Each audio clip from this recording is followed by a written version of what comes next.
think because so many people are coming to the school from very different backgrounds, it's like some people may have only designed very small scale things before, some people may have worked on really huge productions, some people in the design program are coming from being painters or sculptors or drag performers, or who, we have like such an amazing diverse group of people who have very different experiences coming in. It seems like our education is sort of scaffolded so that in our first year, we're maybe in assistant roles, and then once we get to our second year, we have the opportunity to design the graduating director's thesis projects.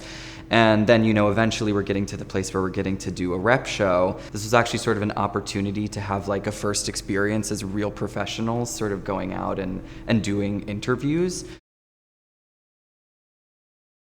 The process started with talking about the play, not just like the job. It's more like, where do you see the play going? How do you think you would supplement the story with your design? So you're right, that was like a really unique, or at least first step, and hopefully many more of those where the work is determined on, do we see eye to eye on how this play wants to be developed, as opposed to just, should we work together because we should.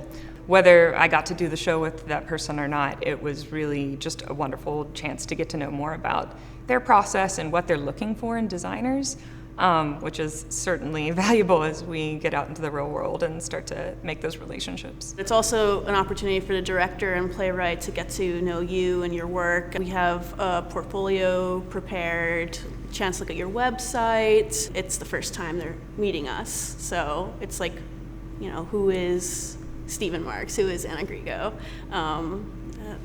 It's a good chance to get to know each other. The people is probably the greatest asset from attending this program. It's the people you meet, your peers, people who you forge relationships with and will go on to create work together in the future. The faculty, our mentors, the Yale Rep staff. Yeah, I agree with Anna that the best part about Yale Rep is the people that you get to meet and come in contact, especially peers. For example, my two colleagues that I came to school with, they were elemental in this sound design, and we're going on to work together in the future. And we're huge parts of just having other ideologies of approaches to how to do a show like this. And rather than just all from professors down, there's a lot of peer-to-peer learning, which is really invaluable. And then also getting to work with staff who are able to, just have, deep conversations about sound theory and what's best in spaces that they know really well here.